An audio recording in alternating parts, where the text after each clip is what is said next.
Je vous raconter comment j'ai rencontré le Seigneur. Avant de le connaître, ma vie n'avait pas de sens. Ma vie était brisée. Dès ma naissance, je n'ai pas eu le privilège de grandir dans un foyer où il y avait de l'amour. Mon père m'a abandonnée. Et ma mère, elle était trop jeune pour m'élever, donc elle m'a laissée entre les mains de ses parents. Mes grands-parents m'ont donné tout l'amour qu'ils avaient pu, mais c'était des gens qui travaillaient beaucoup. Ils étaient catholiques, ils ne pratiquaient pas. La seule chose que je savais, qu'on m'a toujours enseigné, c'est qu'un Dieu existait. On m'a appris à le prier, mais de la mauvaise manière. On m'a appris à brûler des cierges, à prier devant des statues. Et de tout mon cœur d'enfant, je le faisais. Parce que j'espérais y trouver du réconfort, y trouver quelque chose. Mais dans l'église où on m'a mené faire du catéchisme, moi ce que je voyais seulement, c'était un Jésus mort sur une croix. Et à ma honte, j'avais pitié de lui. Donc je ne comprenais pas qu'est-ce qu'il aurait bien pu faire pour moi, lui qui était mort. Parce qu'on ne m'avait jamais appris qu'il était ressuscité. J'étais une petite très angoissée, parce que j'ai grandi seule. À l'âge de 8 ans, je pouvais rentrer seule de l'école et il n'y avait personne pour m'attendre. Je ne sais pas ce que c'était une fête d'anniversaire ou voilà, un père et une mère qui viennent nous chercher devant l'école. Donc j'étais très renfermée. Et tous les soirs, je priais ce Dieu qui était dans le ciel. Et je disais, si tu m'entends Seigneur et que tu es vivant, j'avais 8 ans quand j'ai commencé à prier. Ma prière à moi, c'est que tu m'accordes un père qui puisse m'aimer. C'était ma prière. Et j'ai grandi comme ça. J'ai grandi comme ça sans connaître l'évangile, sans avoir le privilège de savoir qu'est-ce qu'était une réunion comme ça. Et alors que j'avais 14 ans, j'avais une meilleure amie. Et sa vie était comme la mienne. Et on se confiait tout. Elle savait tout de moi, je savais tout d'elle. Et un jour, on était en train de parler, moi et elle. Et on se demandait s'il y avait quelque chose après la mort. Si le ciel existait. Et on se posait ces questions comme ça. Tu crois qu'il y a le ciel? Tu crois qu'il existe? Tu crois que c'est beau? Et 1 heure après, alors qu'elle parlait avec moi, un homme, pris de folie, s'est mis à sa fenêtre, a pris un fusil et lui a tiré une balle en plein cœur. Elle s'est effondrée là sous mes yeux. Et ses derniers mots, c'était « Je t'en supplie, aide-moi ». Et je n'ai pas pu l'aider. Et à 14 ans déjà, j'ai compris que la mort, ce n'était pas dans les films. C'était une réalité. Le ciel m'est tombé sur la tête. Je voulais mourir à 14 ans. J'avais un esprit de suicide, de dépression. Je ne voulais plus sortir de chez moi. Je me suis perdue dans des choses qui ne glorifiaient pas Dieu et que je ne savais pas. J'allais vers des voyants, des médiums, faire les esprits. Je faisais tout ce qui pouvait exister pour entrer en contact avec celle que j'avais perdue. Mais Dieu n'a pas permis que je me perde plus longtemps. Des chrétiens habitaient pas loin de chez moi. Et ils sont venus me chercher. Gloire à Dieu. Et ils m'ont invité à une réunion. Et ils m'ont dit, voilà, on voudrait t'inviter parce que tu ne peux pas rester comme ça. Et ils m'ont invité, alors à l'époque, j'avais 14 ans, c'était à l'église de Montebéroux. Je connaissais personne. Personne ne me connaissait. Ce que je sais, c'est que quand je suis rentrée, j'ai été surprise. Il n'y avait pas de statue. Il n'y avait pas de cierge. Il y avait une croix vide. Mais ce que j'ai ressenti ce jour-là, ce que j'ai vu sur les chrétiens, je ne le connaissais pas.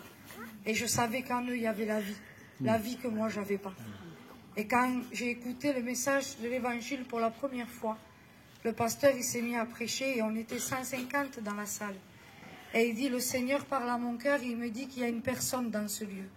Que depuis qu'elle est toute petite, elle demande à Dieu un père. Et Dieu te répond maintenant qu'il veut devenir ton père.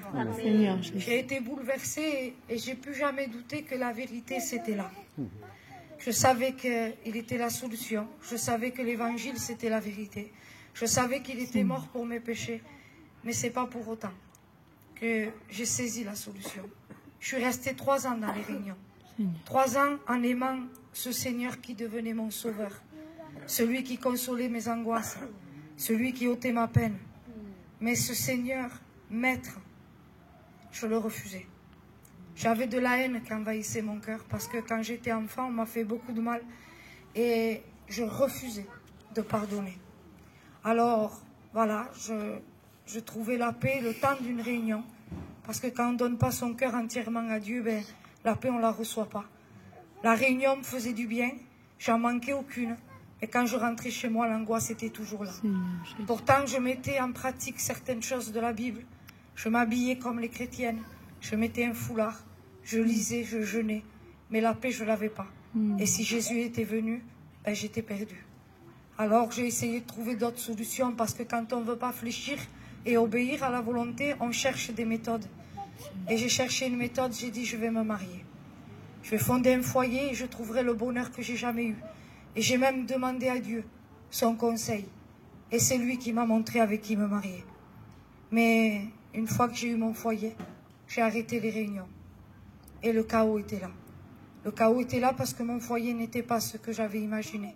J'avais juré de jamais abandonner mes enfants et de leur offrir le bonheur que j'ai jamais eu. Et ce qu'ils voyaient, c'était des disputes. C'était de l'angoisse, c'était des larmes. Et une mère qui parlait que de désirer de mourir. Alors ça a duré 7 ans comme ça.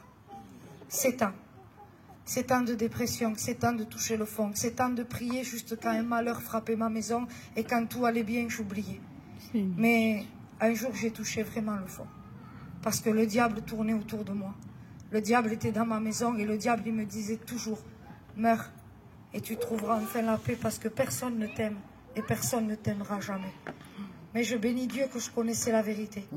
Et que si je me suicidais, c'était l'enfer qui m'attendait. Alors je me suis raccrochée. Je me suis accrochée et je suis rentrée un jour avec le respect que je vous dois dans ma chambre.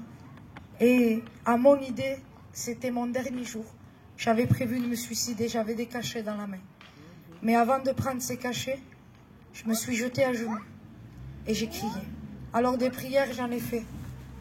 J'en ai fait beaucoup. Mais là, c'était un cri.